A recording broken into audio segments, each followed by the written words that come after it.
Assalamualaikum warahmatullahi wabarakatuh. Perkenalkan, nama saya Devi Mariski, NIM 20119343, kelas PAI 4J, mata kuliah Psikologi Pendidikan. Baiklah, di sini saya akan menyampaikan hasil tugas saya yang berjudul Pak Mental Anak yang Selalu Dikekang oleh Orang Tua. Dampak mental anak yang selalu dikekang oleh orang tua. Pengertian mental. Mental dapat diartikan dengan tindakan yang dipengaruhi oleh pikiran. Mental bukan sebuah tindakan nekat atau gambling. Dengan sebutan, kalau tak hidup ia mati, kalau tak berhasil ia bangkrut, kalau tak untung ia buntung. Tetapi mental harus berdasarkan pada pengetahuan atau pencaritahuan tentang sebuah masalah, kemudian mengatasinya dengan pendekatan terbaik. Menurut Kamus Besar Bahasa Indonesia atau KBBI, mental berhubungan dengan batin dan watak manusia, yang artinya tabiat atau sifat batin manusia yang mempengaruhi segala perilaku, budi pekerti. Jika seseorang mentalnya baik, tentu pikirannya baik, wataknya juga baik, budi pekertinya juga baik. Tetapi jika mental seseorang sudah rusak, tentu saja pikiran, watak, dan budi pekertinya pasti juga rusak. Ini dampak buruknya bila anak terlalu diatur. Setiap orang tua selalu menginginkan anaknya untuk patuh terhadap apa yang dikatakannya. Tanpa disadari, keinginannya tersebut belum tentu diterima oleh si anak. Apalagi di zaman modern sekarang. Banyak orang tua melakukan 1000 cara agar anaknya tidak melakukan yang dikehendaki.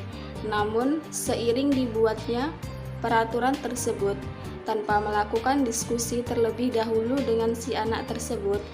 Padahal dalam memutuskan sesuatu yang menyangkut pribadi anaknya, harusnya meminta pendapat kepada anak agar aturannya yang dibuat tidak berdampak sebaliknya kepada anak. Dampak buruk jika anak terlalu diatur. Yang pertama, hubungan dengan orang tua tidak nyaman.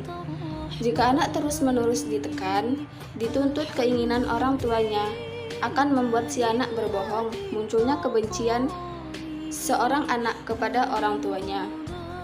Yang kedua, tidak menjadi diri sendiri. Anak yang dituntut secara paksa akan membuat anak ketergantungan dan tidak menghadapi masalahnya sendiri. Yang ketiga, penakut. Orang tua yang selalu mendidik anaknya dengan pengawasan orang tua atau dikekang, si anak akan tumbuh menjadi pribadi yang berkecil hati, takut mengambil tujuan, dan tidak punya inisiatif ke depannya. Yang keempat, suka melamun. Ada juga hal negatif penyebab anak yang terlalu diatur adalah sering melamun, pendiam, berbohong, sulit bersosialisasi. Yang kelima, berpengaruh hal negatif.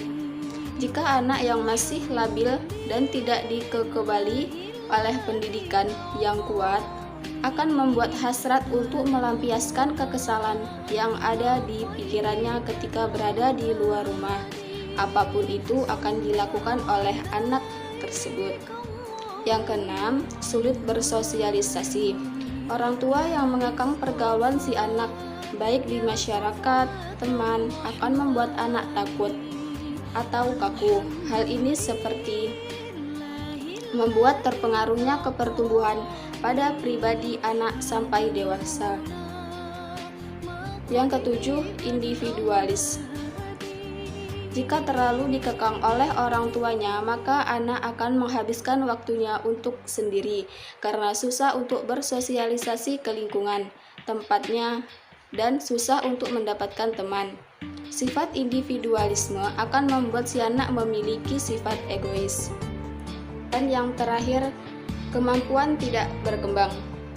Jika terlalu diatur dan overprotective, maka anak akan kesulitan untuk menemukan potensi dalam dirinya. Padahal untuk menemukan potensi dalam dirinya, si anak butuh dukungan dari orang tua. Itulah hasil dari dampak mental anak yang selalu dikekang oleh orang tuanya. Dan jika terdapat kesalahan, saya mohon maaf karena di sini saya masih tahap belajar. Akhirul kata, wassalamualaikum warahmatullahi wabarakatuh.